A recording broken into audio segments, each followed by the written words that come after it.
ஒரே நாடு ஒரே தேர்தல் எந்த அளவுக்கு அபத்தமோ ஆபத்தோ அதே போல் உள்ளாட்சிகளுக்கான அதுவும் உள்ளாட்சிகளுக்கான தேர்தலை நடத்தாமல் இருக்கிறதும் அதை கண்டுக்காமல் இருக்கிறதும் அந்த அளவுக்கான அபத்தமும் இருக்குது. அதனால தான் இந்த ஊரக உள்ளாட்சி தேர்தலை உடனடியாக நடத்தணும்னு கேட்குறோம். ஒரு சில நாளுக்கு முன்னால் திமுக என்ன சொன்னாங்கன்னா 200 தொகுதிகள் எங்கள் இலக்கு, அடுத்து அதிமுகவும் 200 தொகுதி ஜெயிக்கிறதா இருந்தால் அது அதிமுகவாக தான் இருக்குன்றாங்க. ஒரு சட்டமன்றத்துக்கு வெறும் 234 நபர்களை கொண்டு வர்றதுக்கான ஒரு சட்டமன்றத்தை இலக்க பார்க்கக்கூடியவங்க இன்றைக்கி 9624 சட்டமன்றங்கள், இது ஒவ்வொன்றும் அந்த பகுதியோட சட்டமன்றம். அந்த சட்டமன்றத்துக்கு ஏன் திமுகவோ அதிமுகவோ பிஜேபியோ காங்கிரஸோ நாம் தமிழரோ டிவிகேவோ எந்த கட்சியும் குரல் கொடுக்கல?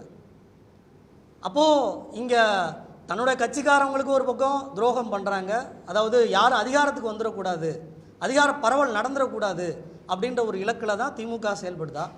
இல்லை இது குறித்தான அலட்சிய போக்கு அதிமுகவில் கடந்த ஆண்டுகளில் பார்த்தோம். கடந்த 3 ஆண்டுகளில் மாவட்டங்களை உருவாக்குறதுக்காக வார்டு வரையறைன்ற காலகட்டத்தில் ஏறக்குறைய 3-4 ஆண்டுகள் நம்ம லோக்கல் பாடி கவர்னன்ஸ் இல்லாமல் அங்கே பிரச்சனைகளையும் சந்தித்தோம்.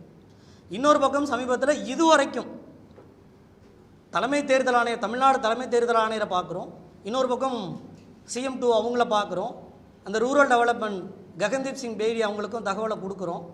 ஆனால் தமிழ்நாடு அரசு ஒரு சின்ன அக்கறை கூட இந்த கிராமப்புற மக்களுக்கு, ஊராட்சி ஒன்றியங்களுக்கான தேர்தலுக்கு, உள்ளாட்சிகளுக்கான தேர்தலுக்கு ஜனநாயகத்தின் மீது அக்கறையே இல்லாத அங்கே தெரியுது. அலட்சிய போக்கூட அங்கே பதிலளிக்கப்படுதுன்றதை பார்க்குறோம். அப்போது இதை குறித்து தமிழ்நாடு அரசு வெளிப்படையாக இந்த நேரத்துக்கு அறிவிச்சிருக்கணும். கடந்த ஆகஸ்ட்டில் கூட தருமபுரியில், கள்ளக்குறிச்சியில், சேலத்தில் விடுபட்டு போன உள்ளாட்சி தேர்தல்கள் நடந்தது. நம்ம ஜோதி நிர்மலா சாமி IAS பொறுப்புக்கு வந்து மார்ச் மாதத்துலையும் ஏறக்குறைய 8-9 மாதத்துக்கு மேலே ஆயிடுச்சு. ஆனால் இதுக்கான சின்ன முகாந்திரங்கள் கூட அவங்க செய்யலை. அப்படின்னா அப்போ ஜனநாயக ரீதியான பரவல் இங்கே உள்ளார இருக்கக்கூடாதுன்னு நினைக்கிறாங்களா?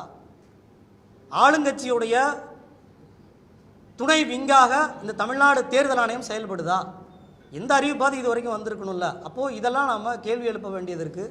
ஏன் ஊரக உள்ளாட்சி ரொம்ப முக்கியம் அப்படின்னா அது ஏற்கனவே சொன்னது போல தான் 12524 சட்டமன்றங்கள் தமிழ்நாட்டில், ஒரு சட்டமன்றம் இல்லை, ஒவ்வொரு பஞ்சாயத்தும் சட்டமன்றம்.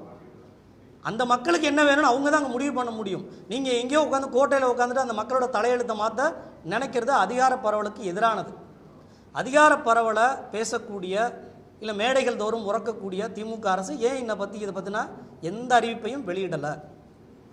அங்கே பக்கம் ஒன்றிய அரசினுடைய ஒரே நாடு ஒரே தேர்தல் இப்போ நடந்துக்கிட்டு இருக்கு, பார்த்துருப்பீங்கன்னு நினைக்கிறேன். அதை எதிர்க்கிறோம். ஆனால் இங்கே அதிகாரத்தை நம்ம பிரித்து கொடுக்க மாட்டோம் அப்படின்றது என்ன விதமான மனநிலை?